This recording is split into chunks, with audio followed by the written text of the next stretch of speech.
श्रीगणेशाय नमः। श्रीसीतारामाभ्यां नमः। श्रीहनुमते नमः। श्री उमापते नमः। श्री गुरुवे नमः। सब संतन की जय जय। जय जय सीताराम। राधे श्याम।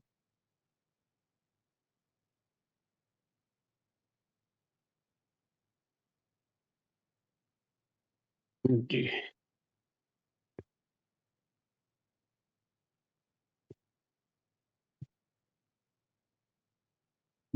दशम स्कंद 61वां अध्याय।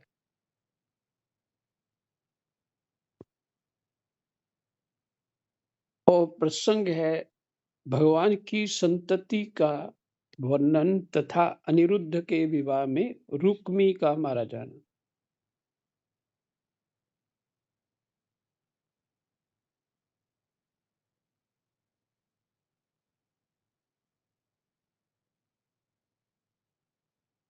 तो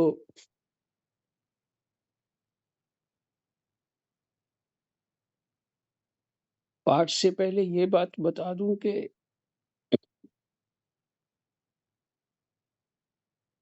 जिन आचार्यों के पास हम पढ़ने के लिए जाते थे, वो पढ़ाई मात्र पढ़ाई नहीं हुआ करती थी। लेकिन चिंतन, एक प्रकार से चिंतन कह लो, जिसे अब आप लोग सुन रहे हैं। और उस समय अ, उस वस्तु की महिमा महत्व उतना तो नहीं था, क्योंकि बुद्धि अभी अभी संसार से ही निकली थी। संसार के व्यवहारों से और संसार के चिंतन से वो सब चीजें बुद्धि में बार बार पिछले स्मरण होते रहना होते रहना होते रहना। उससे संसार का ही तो चिंतन है, पिछले स्मरण होना। तो हम जो मैं जो भी बात सुनता था, तो पिछली जो पीछे मेरा जीवन है, उससे कुछ ना कुछ मैच होने लगता। और उसे कंपेयर, एक प्रकार से तुलना की जाती। जो बातें अभी सुन रहा हो, पीछे जो संसार में जो जीवन बिताया है, उसकी तुलना करता हूँ। ऐसे तुलना होती है, अपने आप ही सहज में होती है। तो बुद्धि इसी बात में उलझी रहती है। और जब शांत एकांत होके आप सालों अध्ययन करते हैं, तो फिर क्या होता है। अब मैं कुछ ऑडियो ऑडियो पुरानी है वो सुनता हूँ, तो इससे लगता है अमृत पी रहा हूँ। उन बातों का महत्व अब इतना अद्भुत लगता है, उन बातों का, कि किन लोगों के पास मैं सुनता था ऐसे। और ऐसे बहुत सारे लोग नहीं, जैसे उनके जीवन में मैंने क्या देखा। जो पंडित जी राजाराम मिश्र हैं, पता नहीं अभी जाना है दर्शन करने के लिए, वो शरीर है भी है कि नहीं उनका। तो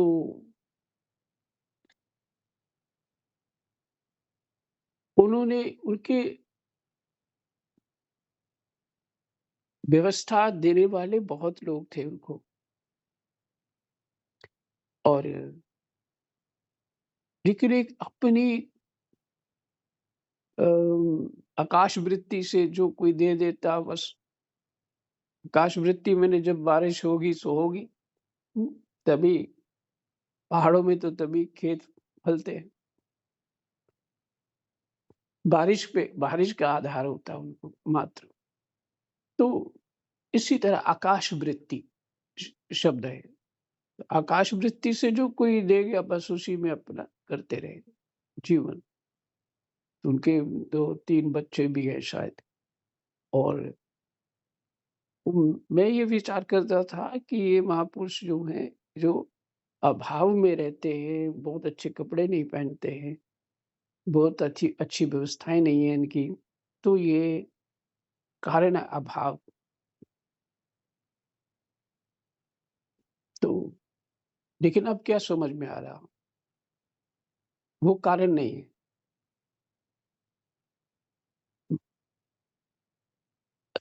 सुविधा भी माया है।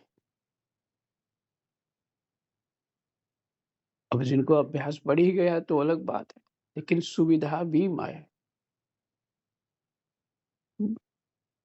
अच्छे-अच्छे वस्त्रों में, अच्छी-अच्छी स्थितियों में, अच्छे-अच्छे खान-पान में उलझे रहना, उनको अपना चित्त दे रखना,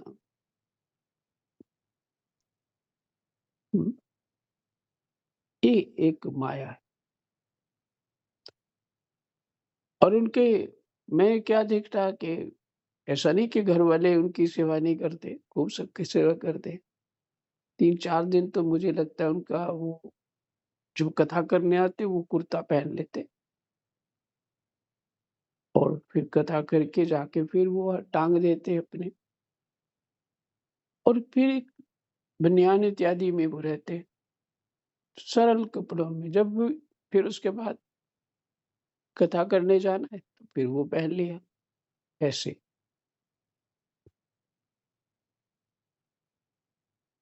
देखिए, विवाह होते हुए भी, विधुता प्राप्त होने पे भी इतनी अकिंचनता है, ये है बात, जो अकिंचन शब्द आप कह रहे हैं। लेकिन यहाँ पे बड़े-बड़े कथावाचक, बड़े-बड़े और भी लोग हैं, और उनकी स्थिति बिल्कुल विपरीत है, वो कोई भी उनको समझ नहीं पाएगा। इसलिए शास्त्र का अध्ययन ठीक से होना चाहिए। एक तो काम मेरे को भी बोला था उन्होंने, पर मैं कर ही नहीं पाया, समर्थ ही नहीं थी। हुँ, इसलिए हमारी बुद्धि हुँ, ज्ञानमयी होनी चाहिए। ज्ञानमय स्वरूप परमात्मा का है और जीवात्मा रथी है और रथवान कौन है? कृष्ण है, तभी तो सही दिशा पे चल पाएगा हमारा रथ। तो बुद्धि ज्ञानमयी होनी चाहिए। तो ये शास्त्र कथाएँ नहीं हैं, जो स्वर्ग का चूटा देने वाली वस्तु नहीं है। ये ब्रह्ममयी स्थिति दे देता है। हुँ,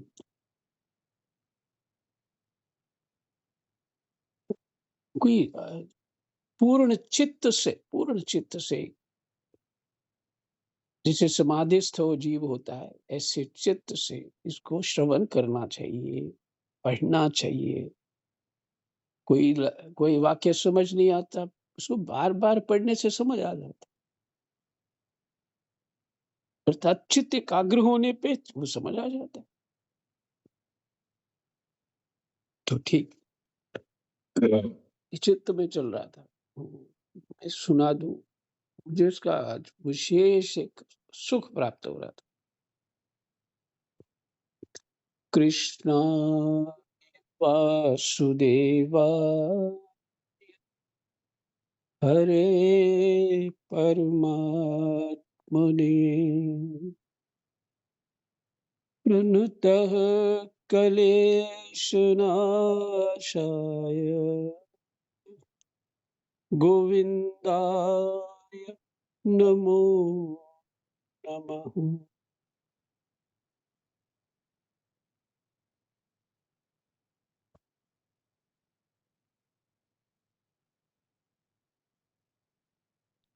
श्री सुखदेव जी कहते हैं, परीक्षित, भगवान श्री कृष्ण की प्रत्येक पत्नी के गर्भ से 10-10 पुत्र उत्पन्न हुए। वे रूप बल आदि गुणों में अपने पिता भगवान श्री कृष्ण से किसी बात में कम न थे। राजकुमारियां देखती कि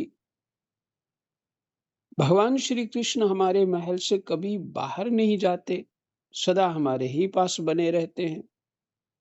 इससे वे यही समझती कि श्री कृष्ण को मैं ही सबसे प्यारी हूँ।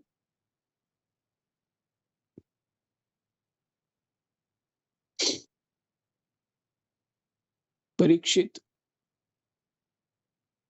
सच पूछो तो वे अपने पति भगवान श्री कृष्ण का तत्व, उनकी महिमा नहीं समझती थी।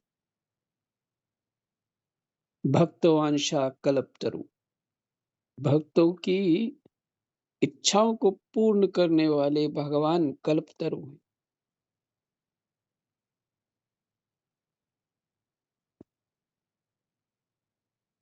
तो भगवान अपने भक्तों की इच्छा पूरी कर रहे हैं, लेकिन ये गर्व हो जाए, भगवान को वो पसंद नहीं। जैसे रुक्मणी जी का वार्ता आपने सुना, वो अद्भुत है, ज्ञान से परिपूर्ण है। और भगवान मुझसे ही प्रेम अधिक करते हैं, ये भाव जो है, एक गर्व भी कहीं ना कहीं प्रकट करता है।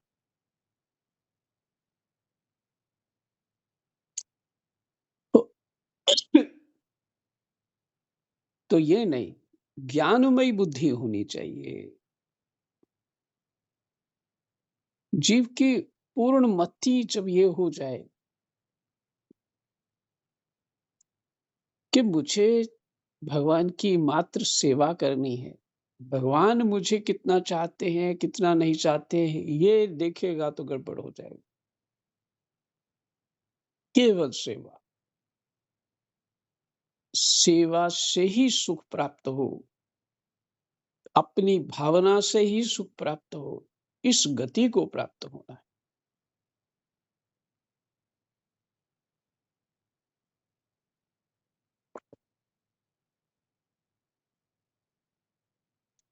परीक्षित, सच पूछो तो वे अपने पति भगवान श्री कृष्ण का तत्व, उनकी महिमा नहीं समझती थी।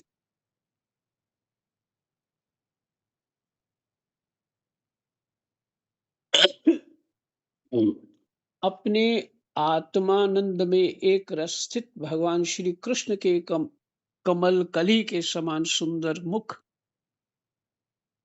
विशाल बाहु, अपने आत्मानंद में एक रस, भगवान तो अपने ही आप में एक रस रहते हैं, सदा प्रसन्नता से भरे रहते हैं।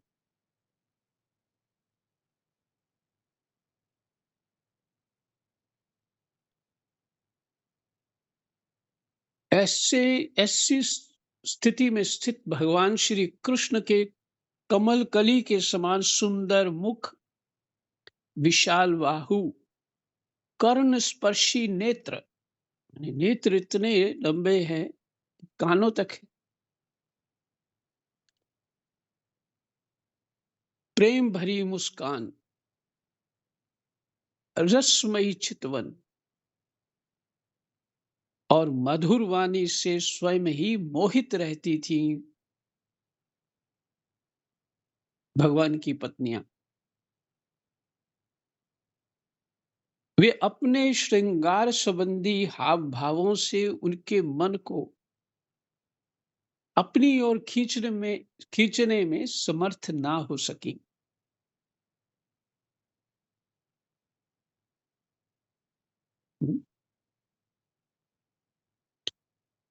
अपने श्रृंगार संबंधी हाव भावों से उनके मन को अपनी ओर खींचने में समर्थ ना हो सकी। वे 16,000 से अधिक थीं। अपनी मंद मंद मुस्कान और तिरछी चितवन से युक्त मनोहर बाहों के इशारे से ऐसे प्रेम के बाण चलाती थीं जो काम कला के भावों से परिपूर्ण होते थे, परंतु किसी भी प्रकार से किन्हीं साधनों के द्वारा वे भगवान के मन एवं इंद्रियों में चंचलता नहीं उत्पन्न कर सकें। ये है आत्मानंद एक रस।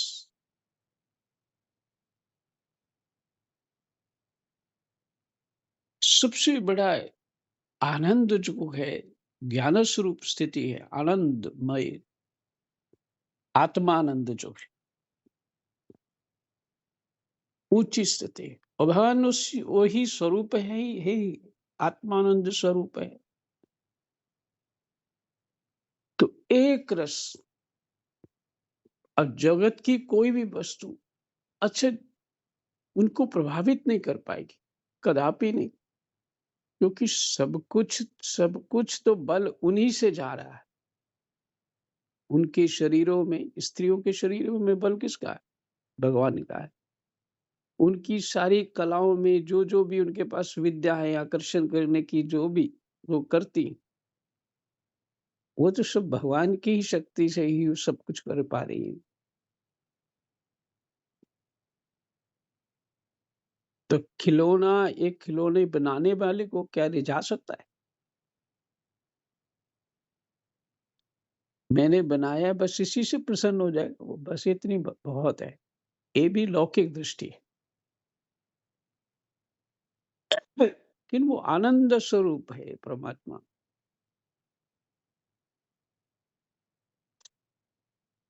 तो वो सफल नहीं हो सकी। परीक्षित, ब्रह्मादि बड़े बड़े देवता भी भगवान के वास्तविक स्वरूप को या उनकी प्राप्ति के मार्ग को नहीं जानते।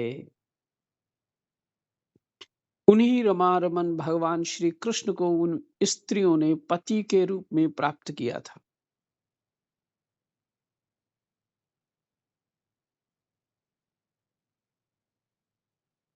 अब नित्य निरंतर उनके प्रेम और आनंद की अभिवृद्धि होती रहती थी।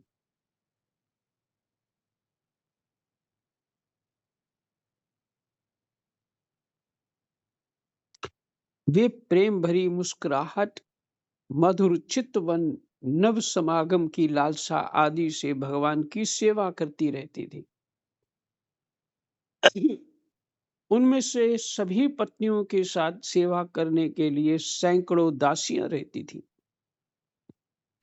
फिर भी जब उनके महल में भगवान पधारते, तब वे स्वयं आगे जाकर आदर पूर्वक उन्हें लिवा लाती, श्रेष्ठ आसन पर बैठाती, उत्तम सामग्रियों से उनकी पूजा करती, चरण कमल पखारती, पान लगाकर खिलाती, पांव दबाकर थकावट दूर करती, पंखा झलती, इत्र फिलेल चंदन आदि लगाती, फूलों के हार पहनाती, केश संवारती, सुलाती, स्नान कराती और अनेक प्रकार के भोजन कराकर अपने हाथों भगवान की सेवा करती।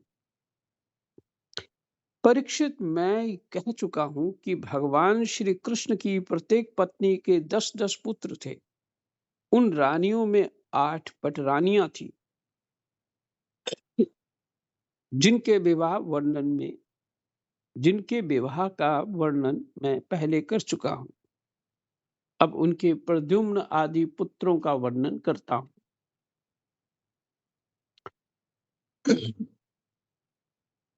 रुक्मणी के गर्भ से 10 पुत्र हुए। प्रद्युम्न, रुक्मणी जो माता हैं, जिनकी पाठ किया है अभी हमने थोड़ी देर रात को।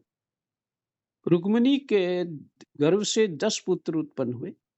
प्रद्युम्न, चारुदेशन, सुदेशन, पराक्रमी चारुदेह, सुचारु, चारुगुप्त, भद्रचारु, चारुचंद्र, विचारु और 10वां चारु।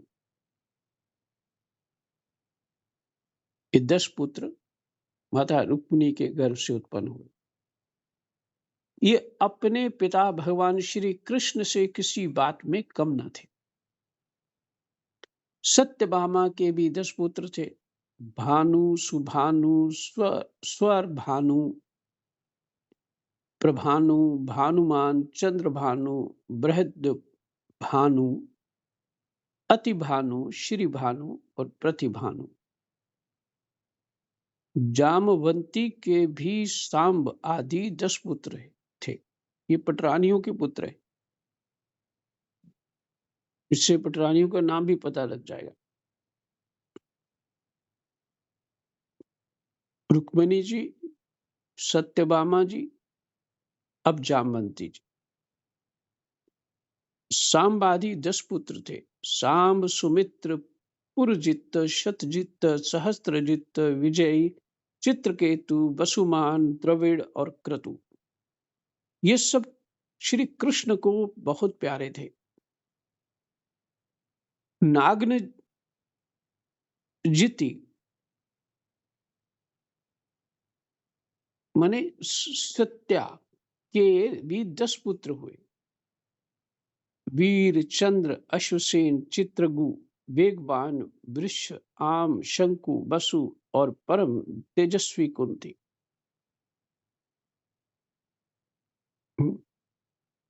बाबा की स्मरण हुआ या बाबा कहते थे, ए जी, महात्मा लोग इस तरह की बात करते हैं, ए जी नहीं, ए जी तो उनका तकिया कलाम था। ए, ए जी जैसे भंडारे में सबको 4-4 लड्डू, 2-2 कचौड़ी, 4-4 पूड़ी इत्यादि देते हैं, भगवान ने ऐसे ही बांट दिए जी 10-10 पुत्र सबको। ऐसे बोलते बाबा, सब लोग हंस पड़ते। भंडारा हो रहा था, भंडारा ही था। 16,108 कितनी रानियां पटरानियां थी।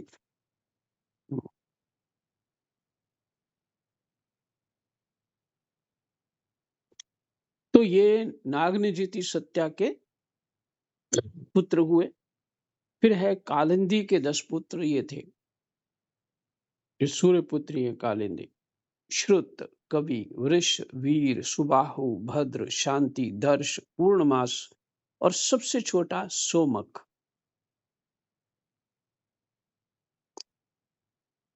मद्र देश की राजकुमारी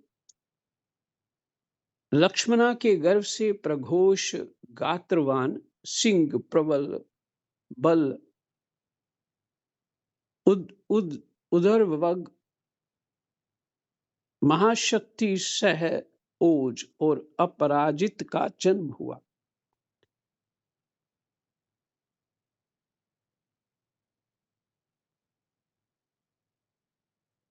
मित्रविंदा के पुत्र थे वृक, हर्ष, भगवान की पत्नी का नाम एक मित्र वृंदा भी है। वृक, हर्ष, अनिल, गृध्र, वर्धन, अन्नाद, महाश, पावन, बहनी और क्षुधि। भद्रा के पुत्र थे संग्रामजित, बृहत्सेन, शूर, प्रहरण, अरिजित।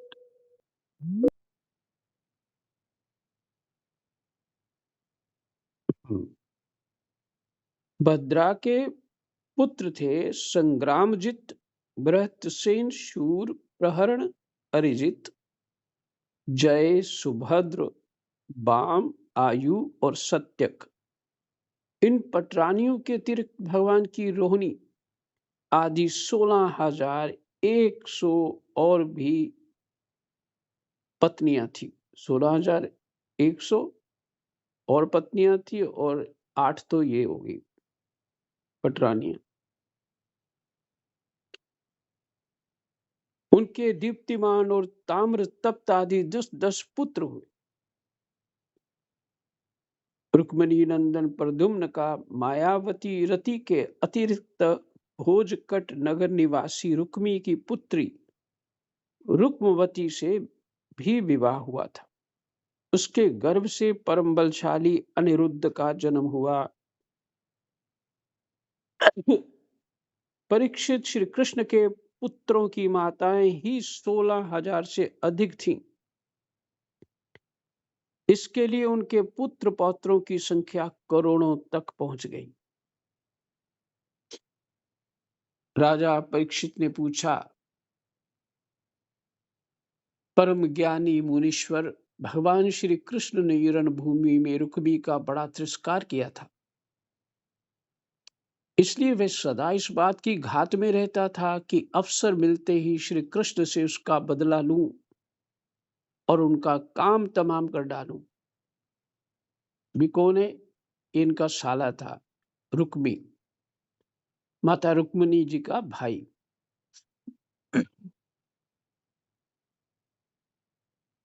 ऐसी स्थिति में उसने अपनी कन्या रुक्मवती अपने शत्रु के पुत्र प्रद्युम्न जी को कैसे ब्याह दी? कृपा करके बतलाइए। यही मेरे चित्त में आ रहा था। तो चलो, उत्तर मिल रहा है। कृपा करके बतलाइए, दो शत्रुओं में श्री कृष्ण और रुक्मी में फिर से परस्पर वैवाहिक संबंध कैसे हुआ? आपसे कोई बात छिपी नहीं है, क्योंकि जोगी जन भूत भविष्य और वर्तमान की सभी बातें भली भांति जानते हैं। ये है योगियों का समर्थ। भूत भविष्य और वर्तमान की सभी बातें जानते हैं।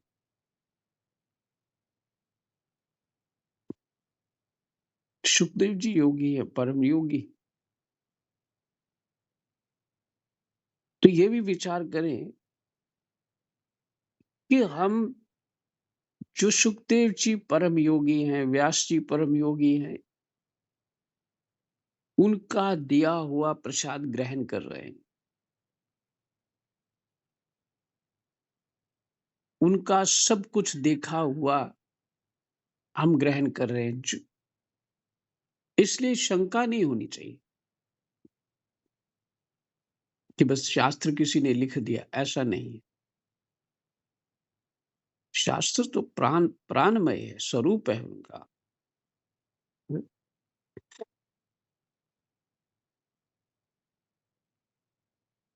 तो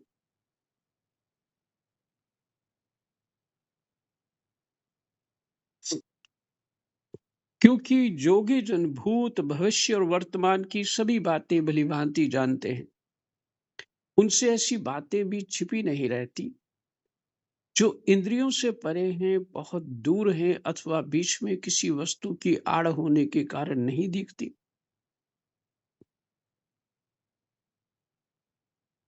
श्री सुखदेव जी कहते हैं, परीक्षित, प्रद्युम्न जी मूर्तिमान कामदेव हैं। क्या कामदेव थे? उनके सौंदर्य और गुणों पर रीझ कर रुक्मवती ने स्वयंवर में उन्हीं को वरमाला पहना दी। स्वयंवर था, वहां तो कोई भी जा सकता।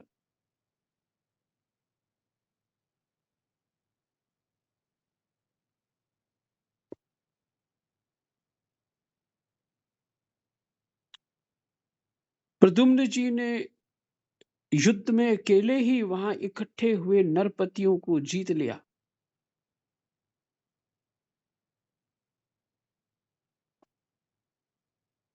नहीं, फिर से सुनिए। उनके सौंदर्य और गुणों पर रीझ कर रुक्मवती ने स्वयंवर में उन्हीं को वरमाला पहना दी।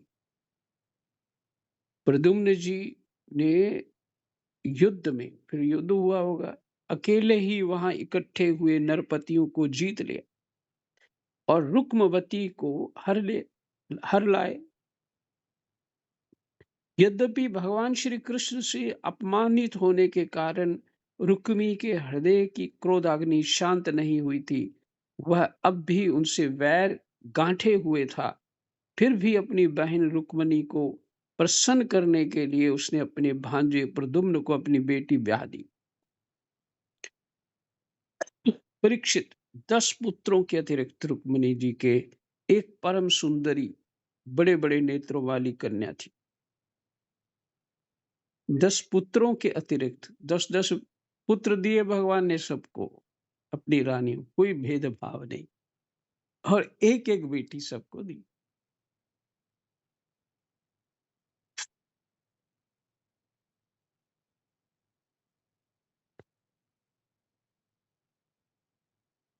उसका नाम था, जो बहुत सुंदर थी, रुक्मिणी जी के एक परम सुंदरी बड़े बड़े नेत्रों वाली कन्या थी, उसका नाम था चारुमती कृतवर्मा के पुत्र बलि ने उसके साथ विवाह किया। परीक्षित रुक्मी का भगवान श्री कृष्ण के साथ पुराना वैर था, फिर भी अपनी बहन रुक्मिणी को प्रसन्न करने के लिए उसने अपने पौत्री रोचना का विवाह रुक्मिणी के पौत्र अपने नाती दोहित्र अनिरुद्ध के साथ कर दिया। यद्यपि रुक्मी को इस बात का पता था कि इस प्रकार का विवाह संबंध धर्म के अनुकूल नहीं है, ये गोत्र इत्यादि का देखा जाता है, वो इसलिए देखा जाता है तो बच्चों में फिर वो मंद बुद्धि पना या शरीर में कोई कमी हो जाती है, इसलिए गोत्र का विधान तो बड़ा वैज्ञानिक है। फिर भी स्नेह बंधन में बंधकर उसने ऐसा कर दिया। परीक्षित अनिरुद्ध के विवाह उत्सव में सम्मिलित होने के लिए भगवान श्री कृष्ण, बलराम जी, रुक्मिणी जी, प्रद्युम्न सांबादी द्वारकावासी भोजकट नगर में पधारे।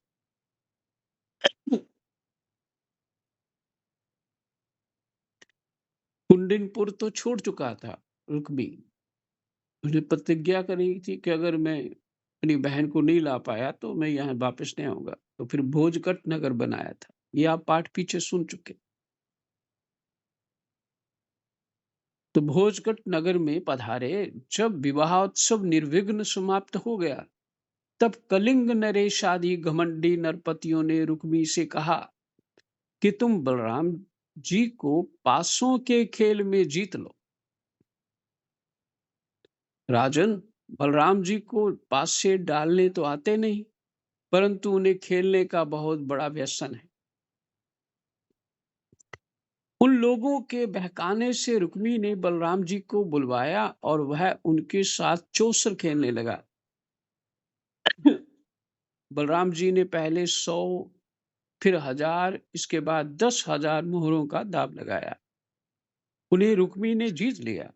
रुक्मी की जीत होने पर कलिंग नरेश दांत दिखा दिखाकर ठहाका मारकर बलराम जी की हंसी उड़ाने लगा। बलराम जी से वह हंसी सहन न हुई, वे कुछ चिढ़ गए। इसके बाद रुक्मी ने 1,00,000 मोहरों का दाम लगाया। उसे बलराम जी ने जीत लिया, परंतु रुक्मी धूर्तता से ये कहने लगा कि मैंने जीता है। इस पर श्रीमान बलराम जी क्रोध से तिलमिला उठे। पहले तो उसके ऊपर क्रोध चढ़ा हुआ था, कलिंग नरेश था जो, और इधर रुक्मी झूठ बोलने लगा। इस पर श्रीमान बलराम जी क्रोध से तिलमिला उठे। उनके हृदय में इतना क्षोभ हुआ मानो पूर्णिमा के दिन समुद्र में ज्वार आ गया हो। उनके नेत्र एक तो स्वभाव से ही लाल लाल थे, दूसरे अत्यंत क्रोध के मारे वे और भी दहक उठे। अब उन्होंने 10 करोड़ मोहरों का दाम रखा। इस बार भी द्यूत नियम के अनुसार बलराम जी की ही जीत हुई, परंतु रुक्मी ने छल करके कहा मेरी जीत है। इस विषय के विशेषज्ञ कालिंग नरेश आदि सभासद इसका निर्णय कर दे। ये किसने? रुक्मी ने कहा। उस समय आकाशवाणी ने कहा यदि धर्म पूर्वक कहा जाए तो बलराम जी ने ही ये दाव जीता है।